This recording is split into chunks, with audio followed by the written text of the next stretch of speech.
Well, hello again. If you watch my other videos, here's another one, and this is a really cool camera. It was made in the early 1970s, I think around 1972.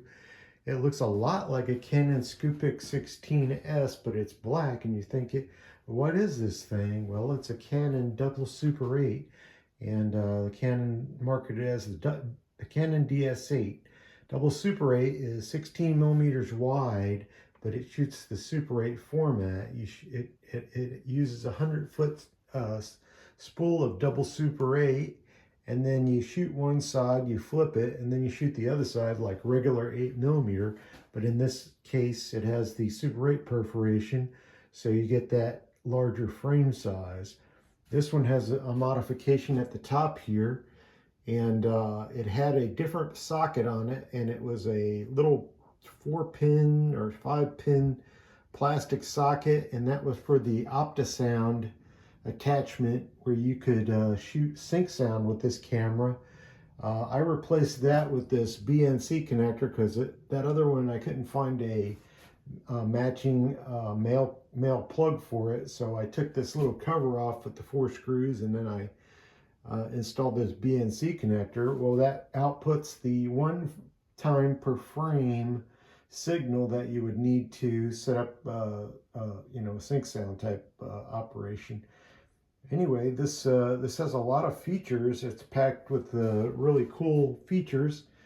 It uses AA batteries in a container, and so that's pretty easy to find rechargeable or any kind of AA batteries will work in there. And so we have a variable shutter. It goes from open to half, to 2 to 4. These are stops. 2 to 4, and then close, and S, and that R means when you push that little button right behind the R and put it to R, the camera will run in reverse for the entire length of film with the shutter closed, so you could rewind and reshoot the whole roll again and get double exposure out of it.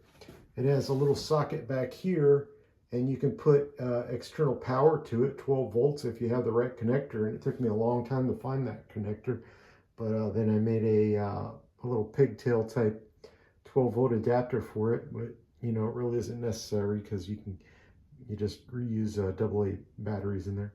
Right behind that socket is the you can put an external on-off switch into that socket, the black one with the circle around it. There's your start-stop switch for your thumb. It has a lock right behind it, so you could start it and lock it. And in the center, it has a single frame release. Well, if you set this to S right there, that's the single frame mode, and then you will be able to, do animation or titles or whatever. Right behind that, what looked like a flash sync socket is not a flash sync socket.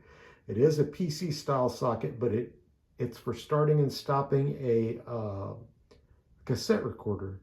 You would put a PC flash sync to like a 1/8 or smaller socket, and then you have the external start stop on your cassette player, and when you press the thumb button, it would start both the camera and the recorder at the same time. Well, I have that all set up, and the only issue with that is you're not recording sync sound, you're just recording simultaneous sound.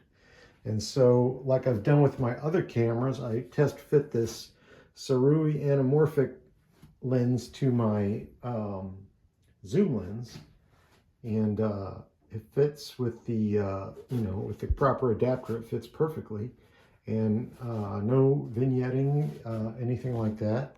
It's a another camera that can be shooting widescreen with just the addition of the Sirui 1.25. And I'm not sponsored by Sirui. I just think it's really cool that after this camera's been around for like almost 40, 50 years now, and now you can all of a sudden you can shoot widescreen with it. And so you would lock, just like every other camera, you have to lock the focus ring off at infinity, and then you take over in focusing with the Sirui's own focusing scale.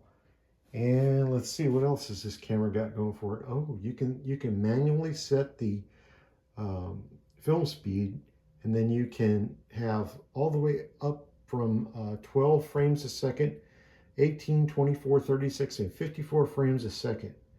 And you can go with auto exposure and manual exposure, and you would just turn this. This is the photocell input for the exposure meter, and so when it's in manual exposure, you just turn that little knurled knob and watch the you watch the f-stops from the inside of the camera, and you can set it manually. The other thing you can do is set it to auto and then lock it to manual, and then you don't have to worry about getting a backlight situation or the lighting changing abruptly and moving your aperture abruptly. Anyway, I really love this camera. I've owned this camera for about 20 something years now, and used to be the only film that was available for it was from FOMA, because Kodak had discontinued the Kodachrome 25 I used to put in this thing, so it was really depressing. I didn't shoot it for a while. But now Pro 8mm in Burbank, California is selling Ektachrome 100, $72.94 in 100-foot spools, including processing, and it's really cheap compared to shooting Super 8 cartridges. You can get about 11 minutes of footage. That's about 5.5, 6 minutes out of each side, depending on what frames per second you're shooting at. 24 frames a second, you'll get about 11 minutes out of this camera. 5.5 minutes per side. When you flip it, you'll get 5.5 on the other side of the reel. Anyway, I'm going to run out of camera space on my phone here, but they also have Pro 8mm also has 50D in Vision 3, and you can get a heck of a deal on that, including processing and also transfer to whatever resolution. I choose 4K, and it's like 220 bucks for the whole roll. That's film, processing, and 4K Ultra HD transfer. And then if you're shooting anamorphic like I am, that's a no-brainer. That's like $50 if it was Super 8, it would be like just buying the cartridge of film for 50 bucks and getting those other surfaces for no extra money. Not free, but anyway, I really love this camera, and they're easier to find now because the word is out and the prices have gone up. I've got 2 of these, and this is the older of the 2, but they're both in fine condition. Anyway, I hope you enjoyed this video. Thanks for watching. Subscribe and like if you liked it, and I'll see you on the next one.